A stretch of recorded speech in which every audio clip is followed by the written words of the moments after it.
Welcome to Permission to Kick Ass, the show that gives you a virtual seat at the bar for the real conversations that happen between entrepreneurs. I'm interviewing all kinds of business owners, from those just a few years into freelancing to CEOs helming 9-figure companies. If you've ever worried that everyone else just seems to get it and you're missing something or messing things up, this show is for you. I'm your host, Angie Coley, and let's get to it.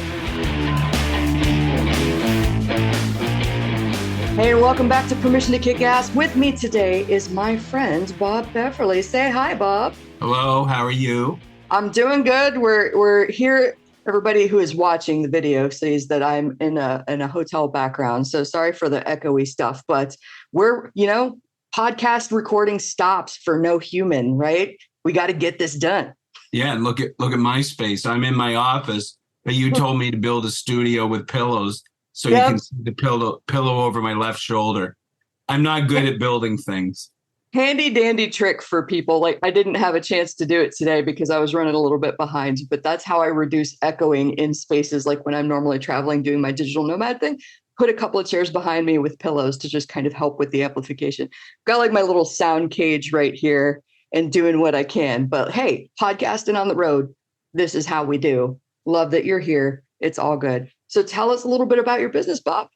So I've got a few things on the go.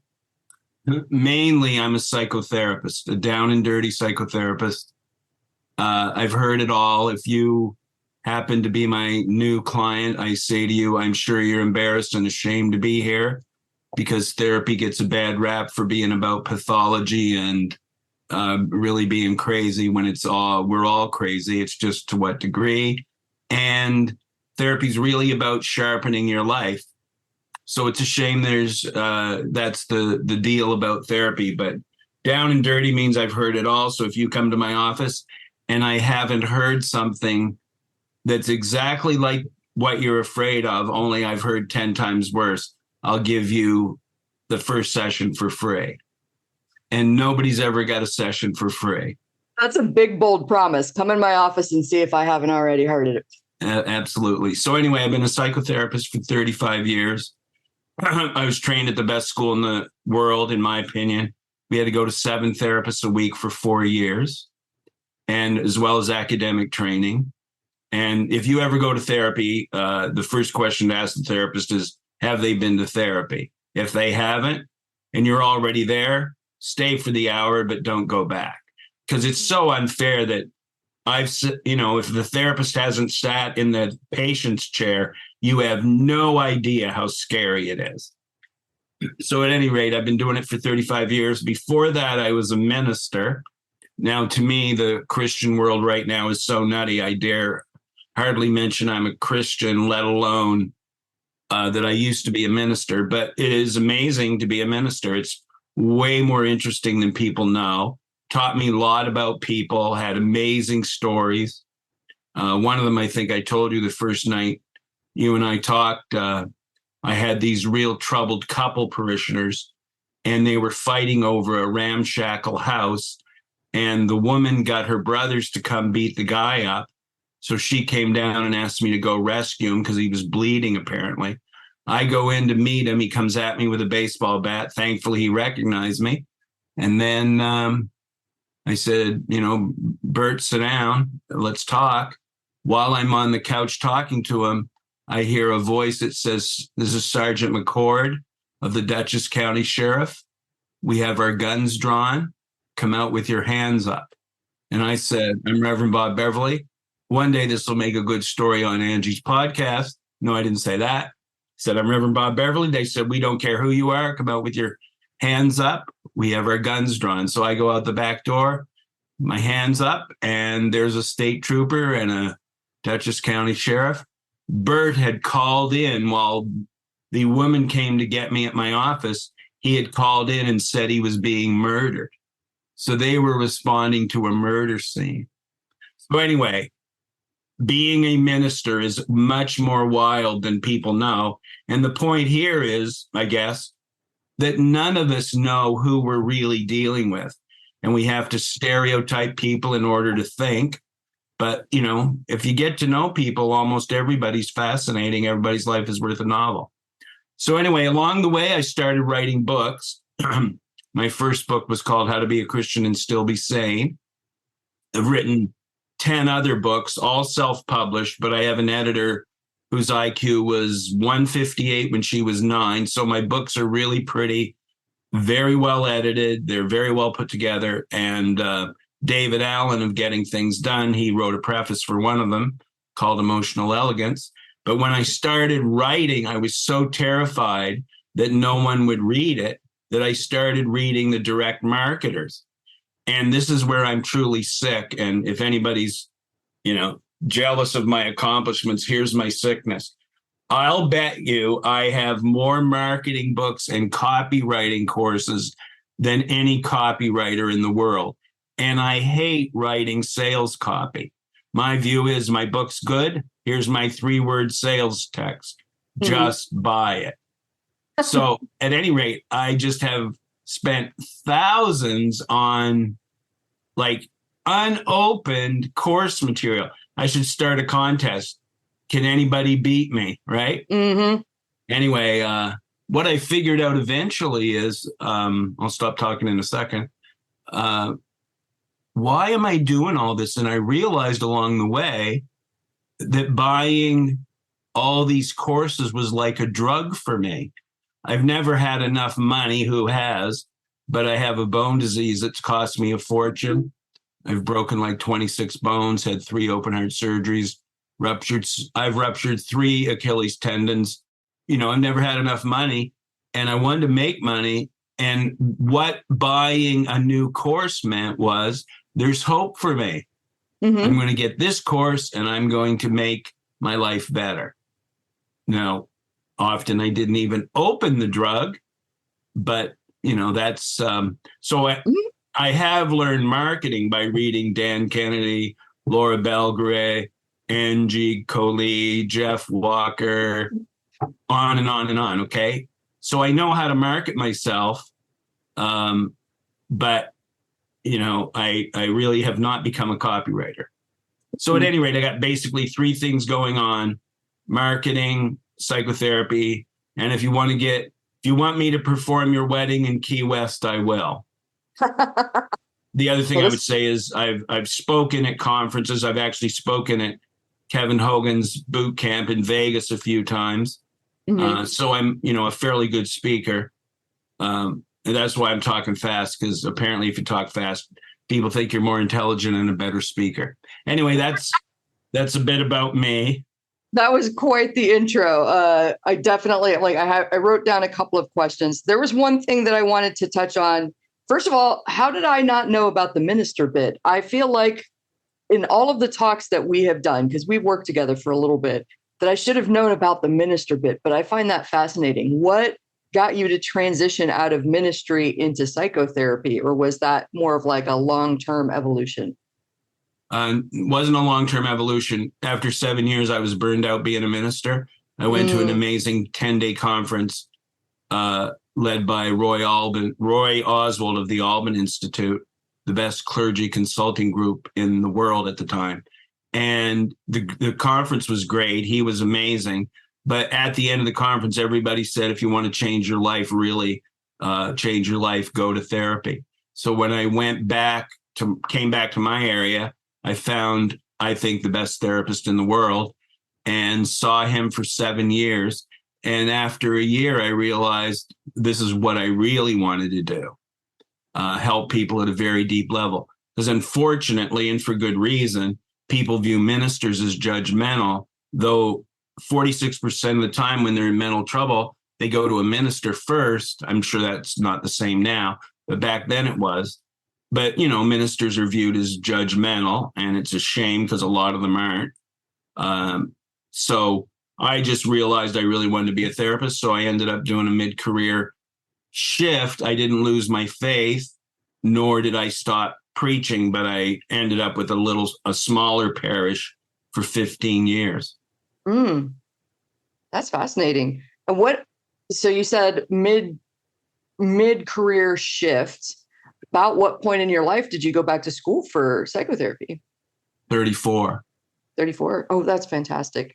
I say that's fantastic because I feel like there are a lot of folks that I talk to in the entrepreneurship space who indulge in what I call it's too late for me thinking. Like, I've got too much going on. It's too late. If I really wanted to do this, I should have started this at this age. Look at all of these other people who have something going on that's much better than I could ever build. It's too late for me. Go on, save yourself. And I want to give them a fainting couch. And I also want to faint on a fainting couch because I'm dramatic like that. But I go, look, all around you are people that are changing things. I wrote about this in my book. My Aunt Chris went back to school in her 60s to get a master's degree. And I actually asked her about that at one point, said, what made you decide to go back to school and get your degree in your 60s? That's an incredible accomplishment. And I'm curious about it. And she goes, I was going to be 60 whether I had a degree or not. So might as well have the degree. And I went, Yeah. yes, we need more energy like that in our lives. Yeah, like I'm 69 and 11th, 12th. So I'm going to be 70 on January 5th, 2024. My identical twin's going to have the same birthday. Funny, I've never forgotten his birthday. Aren't I impressive? At any rate, I am still scared to do things. For example, I'm not too scared to talk to you. I'm not scared at all right now. I was scared setting up my sound studio because I'm so inept at that, like you. But I at least knew I would have company. But like, I just started doing podcasts because I was terrified to do it. Secondly, in a couple of weeks, I'm doing a webinar at a beautiful spa near me.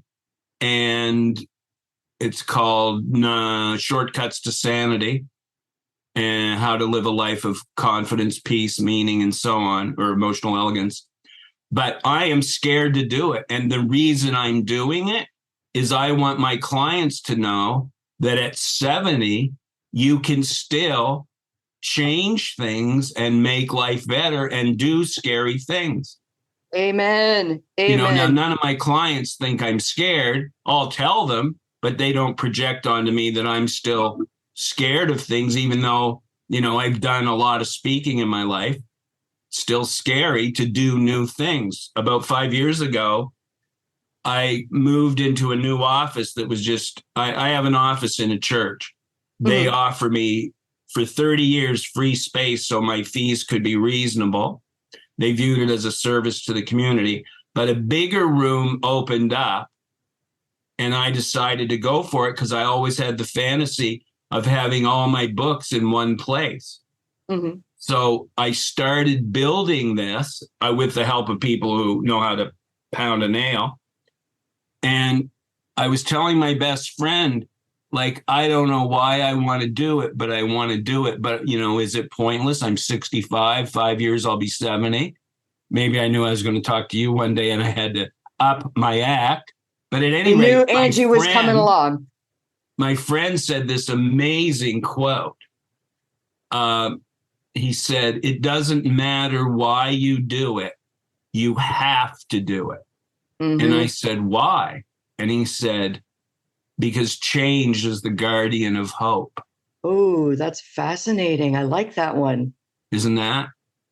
That's so great. I mean, this reminds me, it's all very timely the way these things happen. And I'm heading up to my 40th birthday. I look forward to what adventures come for my 70th birthday when that is on the horizon. And yesterday, as part of that, I did the corny 40 lessons that I've learned in 40 years on this planet type thing.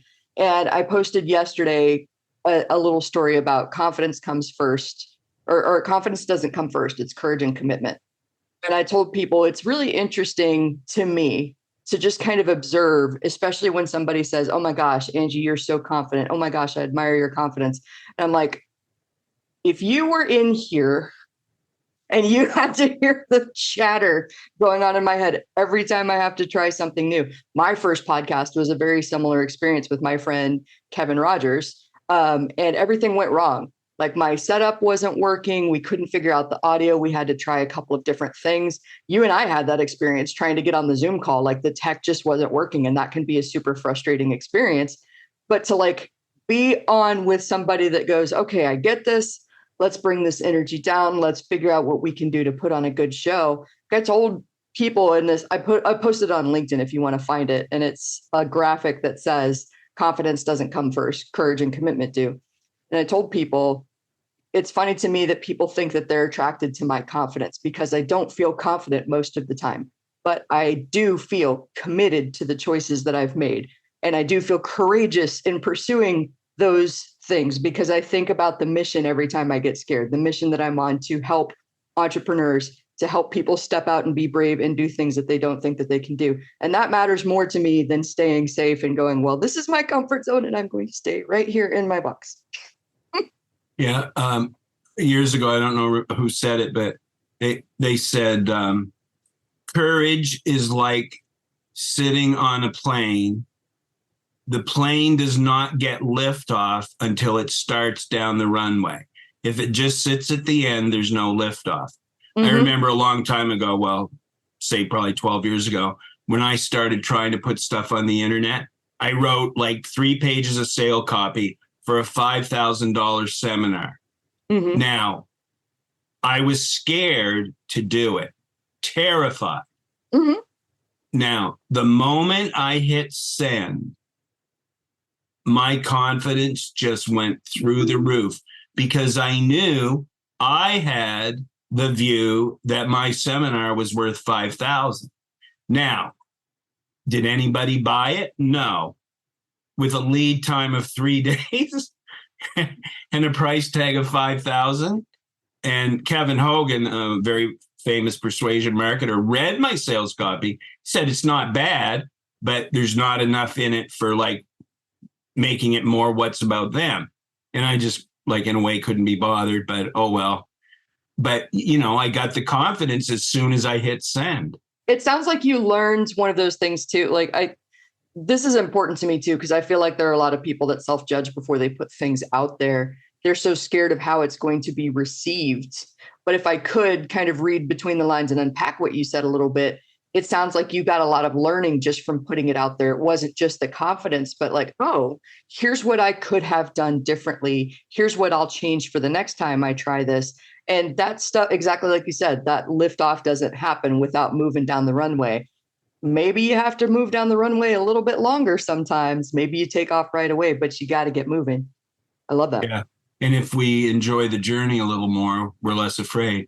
The thing that I focus on the most is what gives me courage is I try to live my life for others. I don't mean that I don't count. Yeah. But when in the world I live in, I've had amazingly broken clients who I couldn't walk from here to the door behind me in their shoes. And I want to live a life of courage. I live to show the world that we can do better. And if I do better, you'll do better. Absolutely. And okay, I'm looking at my notes here. I want to go back to the webinar that you're doing because I know a little bit more about this since we've been working together. But I would love to hear about the evolution of putting on this webinar, putting on this conference at this fancy Mirabeau, which I'm totally going to someday. So the evolution is I knew I could feel, well, a year ago, no, 6 months ago, I was thinking I got to let my light shine more.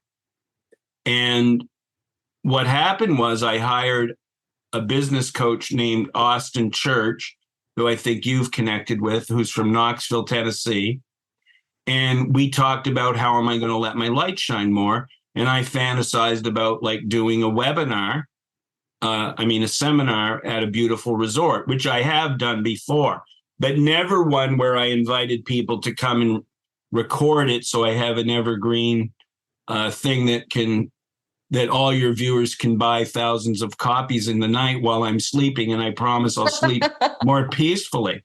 Well, anyway, Austin had such integrity. After a while, he said to me, you don't need to let your light shine more. You need a break. And so he said, I'm going to cancel our coaching agreement. You don't need me anymore. What you need is I'm going to give you back half your money because we're only halfway through the journey. And you are going to spend that on a sabbatical. Now, I'm only saying that because marketers have the reputation of being sleazy, etc. Well, some are, but there's a whole lot of people, like you've met them and I've met them. They have amazing integrity. And Austin Church is one of them. Holy cow. Can you imagine? Well, anyway, I had a great sabbatical over the summer, got renewed. I took 5 weeks off. I'm good at marketing, so I got all my clients to pay for my vacation. Now I give them makeup sessions, but they've been with me so long and they know my fees are reasonable that it was a win-win for them.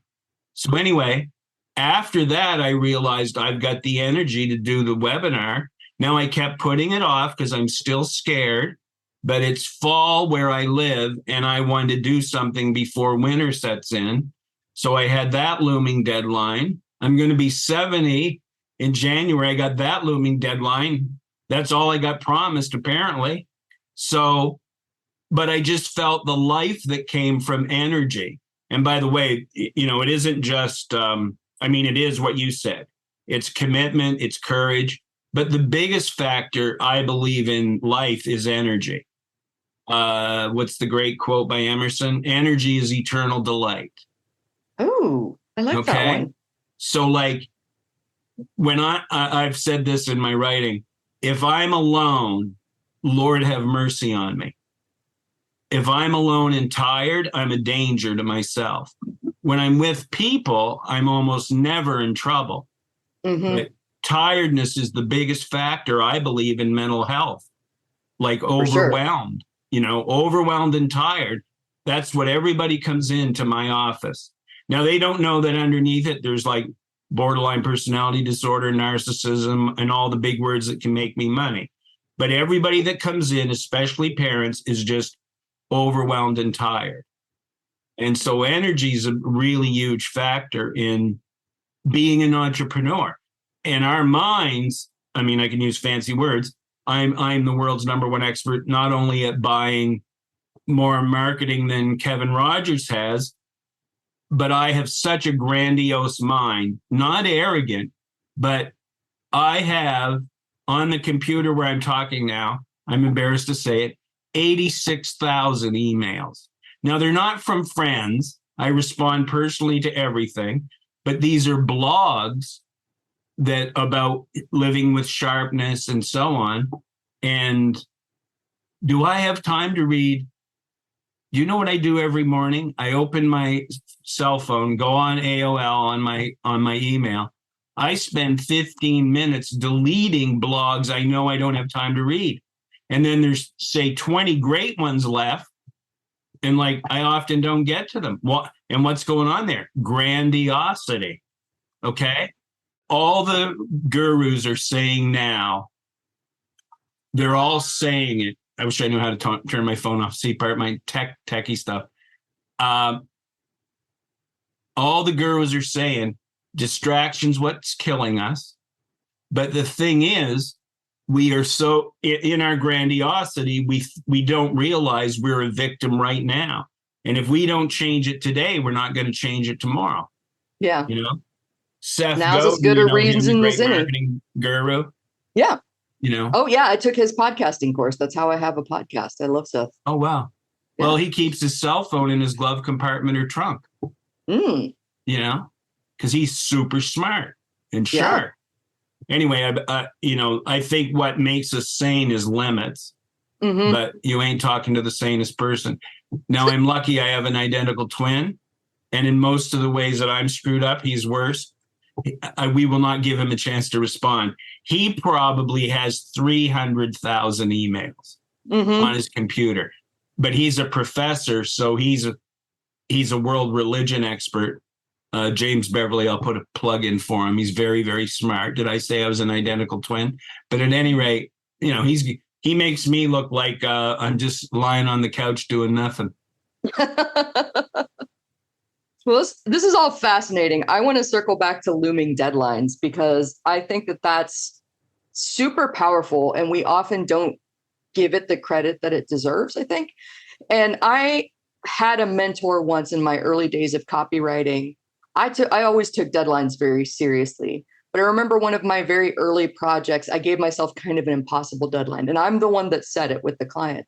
And he was mentoring me through this project. And when I delivered everything I had to deliver on this really tight deadline, he came back to me and he told me, okay, so first of all, congratulations, you did it. You delivered on the deadline. It was super ambitious. It was a lot of hard work, and you did that. Not a lot of people can. Second, the deadlines are arbitrary. We set them, we can move them. So just be aware of that moving forward, that like, does it make you look good? No. But can you move it? Yes. Will there be a cost to your reputation, to resetting the printers when I did print catalog work, stuff like that? Yeah. Sometimes there's a cost to moving the deadline, but the deadline is what you set it to be. There are some exceptions. I used to laugh. I mentioned catalog writing. In one of the companies I worked at, it seemed like Christmas was a surprise every year. Oh shit, the holiday catalog's coming up. Have we done anything on that? No, but I'm quite frankly surprised that is a surprise that's coming. Spins at the same time every year. But I don't know. I find it funny how often these things kind of just come up in conversation and seem to be themes in my life. The reason that I'm in a hotel was I was at an author's mastermind yesterday in downtown Houston. Shout out to Cindy Childress, editor extraordinaire, helped me with the first draft of my book. Very, very smart person, if you're ever looking for a ghostwriter. And we were talking about the difference between the folks who are still working on a book idea and those of us who are a little bit closer to publication. I actually got my pre-order approval link from Amazon yesterday in the middle of the masterminds. We're recording this in October, so it's still pre-release for my book. By the time this airs, it'll be spring of 2024, so the book will already be out. But it's kind of interesting to know that we're time traveling right now, right? Yeah. And we're also 6 months in the future. But there were a couple of folks that are kind of in early stages of drafting their book that said, oh my gosh, how did you get to this point? Like, they were astonished by the publication process. I totally get it. Having gone through it, it's overwhelming. There's a lot of steps. There's a lot of places to drop off and get discouraged, especially when it comes to editing. And I said, I don't know, earlier this year, I had a personal issue that had me kind of frustrated at life. And the way that I deal with frustration has always been action.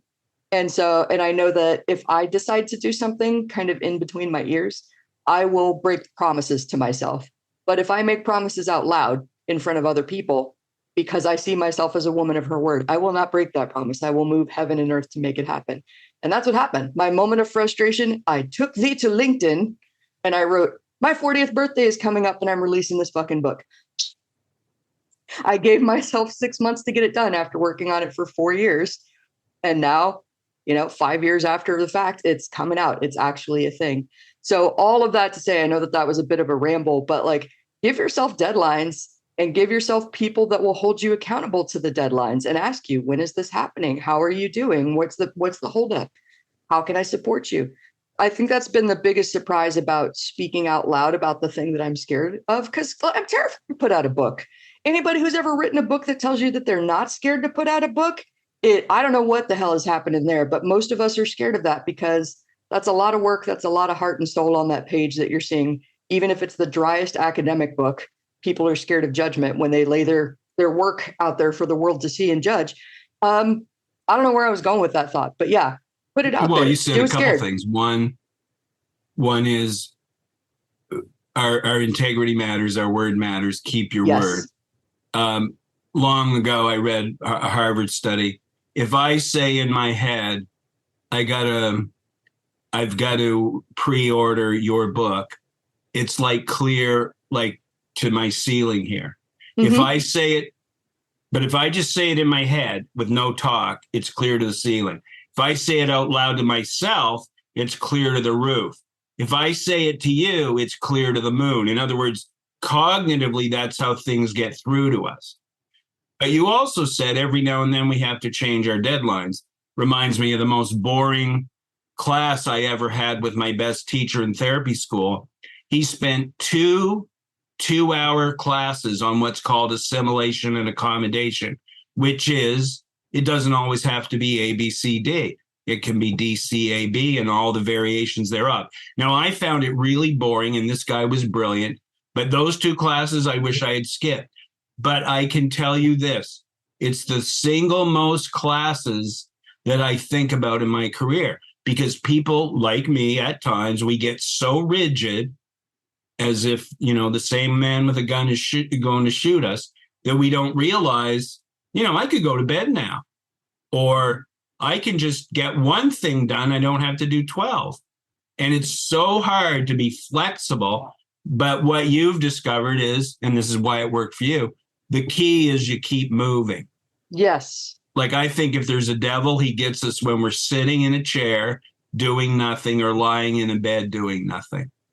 Absolutely. Like, that's when I'm susceptible to thinking I'm a useless piece of what. Oh, yes, absolutely. I agree with that 100%. And I've heard a lot of chatter recently. Well, everybody knows that a lot of industries are up in arms over AI, and, it's coming for our jobs and stuff like that. And I disagree, first of all, because I saw the garbage that AI churned out in terms of writing when it was first released. And now that it's being fed by everybody, not just super smart scientists, I don't have high hopes for it getting smarter soon, but we'll see. I don't know. Time will tell. Maybe we'll be proven wrong. But around this is kind of the conversation of who gets left behind in jobs like that. What traits are most important to entrepreneurship, to employment, to the world at large? And flexibility, you mentioned, is one of those things. Adaptability is the other one. I think adaptability is going to become even more important. Being able to roll with the punches, being able to pivot. We all hate that word since the pandemic, but pivot when things don't go according to plan. That just happened to me. I've talked about it once kind of publicly, but it just happened. I had been working for the last 2 months on that book through a platform called Draft to Digital. And that came highly recommended by one of my author friends, who said it was a great experience. And it was a great experience when I was working on the ebook. When I got my print proof of the first paperback, that was when we ran into our first issue. So I reached out to customer service and said, hey, like half of the pages are blurry and double printed. How do we fix this? And I sent them a dozen pictures of me showing them exact instances where it was like clear print on top, went into blurriness, clear print. Like, it was just arbitrary and random how often it was printing blurry. And I got the most like weirdly condescending explaining that it was like thin paper and bleed through, and they had to manage costs, and I had to decide what I could live with. Oh my gosh. And I'm not even exaggerating. Those were word for word. You have to decide what you can live with. And I was like, what I can't live with is, after 5 years of working on making this book the best it can be, and agonizing over which publisher I was going to choose, my publisher going, too bad, that's the way it is. We're not going to do anything about it. Decide what you can live with. No, because if I'm charging people $25 for a print book to have in their hot little hands, I don't want them distracted by blurriness any more than I was distracted by the blurriness when I went through that proof. And so I told them, I really don't find this acceptable. And I said that exact same thing. I don't want to charge people $25 for a blurry book. That's not what I'm about. I'm willing to pay for a higher paper quality. And they were basically like, well, we don't do that. Take your business elsewhere. And so that's why I mentioned earlier, I have an Amazon pre-order link now, because when invited to take my business elsewhere, I usually do. So I pulled everything at 2 months of work off of one publisher and moved it all over to Amazon in like 48 hours. Because when I'm angry, I can move mountains. So I was a little bit angry at that one. But, all of that to say, flexibility, adaptability, that's one of those critical points. I was talking about that with the author mastermind yesterday. That's one of 1,000 points along the book publishing journey where you can quit, because I put 2 months of effort into this platform and I don't know why. Is this a sign that I'm meant to give up and this book shouldn't be out in the universe? No, it's just somebody not using they didn't put their thinking cap on before answering that customer service email. That's what I'll say. Yeah, like my two businesses, like being a minister and being a psychotherapist, hardly anybody views it as a business, but you got to make money. So because of that, and because of my writing, I read all these marketing books. I mean, I did read a lot of marketing books, and I did go to a lot of great masterminds. I met Kevin Rogers, I told you that, at Brian Kurtz's mastermind like 5 or 6 years ago. But at any rate, I say to a lot of clients, am I the only one that has read marketing books? Like, most businesses just seem atrocious to me in how they deal with customers. And I have the line, if they just walked into Barnes and Noble and read the titles of the books, they'd be 40% better. And the other thing that what the story's really about is, I don't care what happens, AI, GB, blah, blah, blah. What everybody wants is to be taken seriously and to know they matter. Like, I have a client who has terrible anxiety. She was really let down by a prior therapist who told her after 10 years of therapy, I just think you don't want to get better, and said, I have no more bag of tricks for you. Really wounded her. So she came to see me, and now I'm fairly confident as a therapist, but it's a scary job. But I told her one of the things I do is, any time of day you can call me. If you're going to have a panic attack, call me at 1 a.m. And that just calmed her down, because she knew she had someone to call, and she has called me. And I'm really proud. Like, I've had, in the last couple of years, I've had teenagers call me in the middle of the night. Can you imagine what it takes to get a teenager to call you in the middle of the night?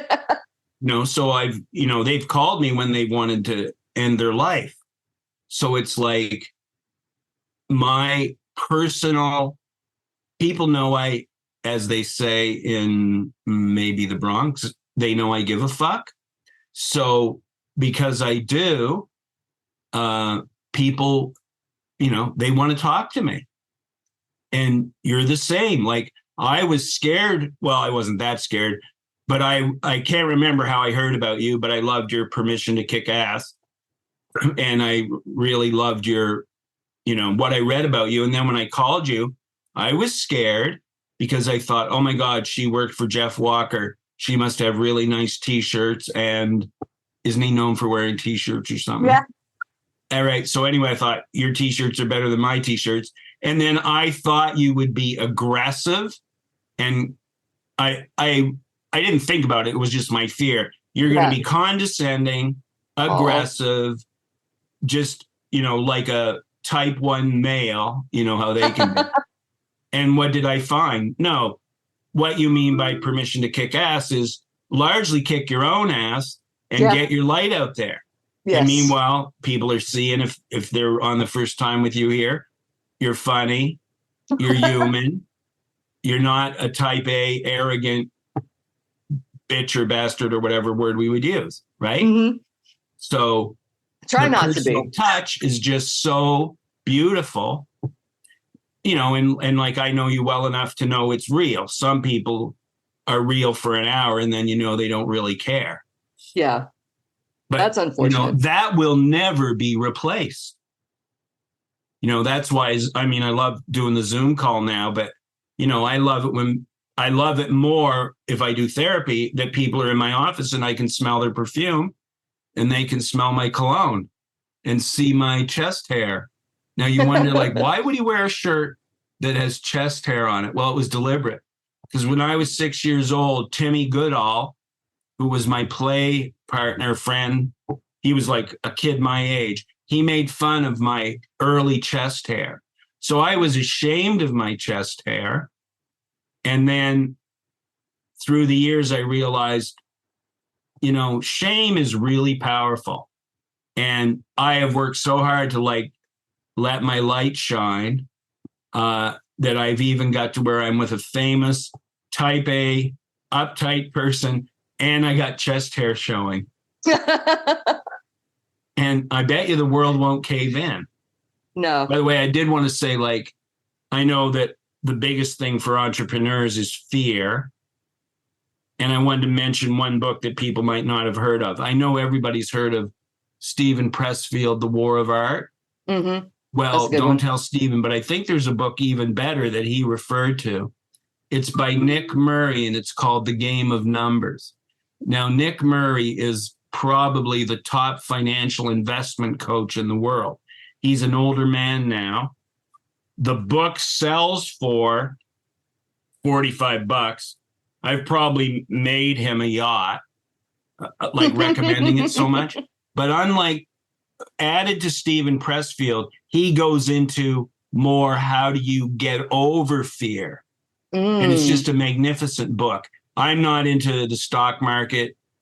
It's all about selling, cold call selling to people. And how do you do it when you're scared? Okay. Yeah. And it's just a magnificent book. And the thing about fear is it's so powerful. And I think beneath it is something that's not talked about more. Now, shame is talked about a lot because of Brené Brown. But I think the deepest thing that happens to us is despair, where we just give up. Yeah. And that is the ultimate fear. And, you know, there are some things we have to give up. I got a bone disease. My career as a mixed martial artist would probably not go well at 70 years of age. Okay. But largely, I think despair is what just gets us, stops us cold. And it speaks with certainty. And I think there's not a lot about despair because it won't sell books. No, I think this is a great thing. And this seems like the perfect place to wrap up on. That I think we're both talking about owning who we are, accepting our limitations, but still continuing to push, staying connected with people instead of staying in your head, and finding ways to hold yourself accountable and move into action versus staying where you are and potentially falling into that despair trap. Does that sound like something? Am I on the right track there? Oh, absolutely. Do the scary things. You can do the hard things. That's what I love telling people. You can do the hard things. You can survive more than you think. You can do more than you believe yourself capable of doing. And you've got love and support even when it feels like you're totally alone. So thank you so much for being on the show. I think this was an incredible episode. It was worth the tech troubles it took to get us on this call to have this conversation. So I'm going to say thank you for showing up, Bob, and tell us a little bit more about your business. Where can we find you online? Where can we learn more about maybe this event, maybe your practice? Tell us. Okay. So my website is called thesharpclub.com. And it's, I believe psychotherapy is about living a sharp life. So thesharpclub.com. The event coming up is in Rhinebeck, New York, Dutchess County, New York, 2 hours north of the city, but it's November 12th.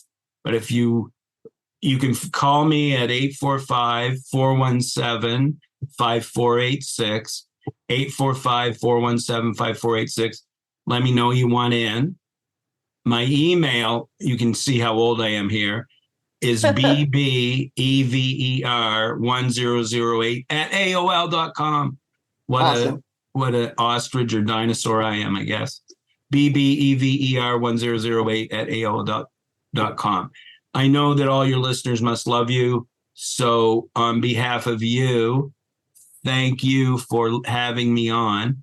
Yes, and my pleasure. I want them to know, you know, if I lived in Scotland for a year. I went to the University of Edinburgh studying philosophy. I was so lonely. You could have taken the wallpaper off my bedroom wall with loneliness dripping down it. At any rate, I have such a soft spot for hurting lonely people. Your people can call me and they've got my phone number. They call and say, you know, I need help, and I'll help them. All they got to do is say code word Angie, okay? What an incredibly generous offer. Thank you so much for being on the show. I appreciate you. Well, you're delightful. That's all for now. If you want to keep that kick-ass energy high, please take a minute to share this episode with someone that might need a high-octane dose of "you can do it." Don't forget to rate, review, and subscribe to the Permission to Kick-Ass podcast on Apple Podcasts, Spotify, and wherever you stream your podcasts. I'm your host, Angie Coley, and I'm here rooting for you. Thanks for listening, and let's go kick some ass.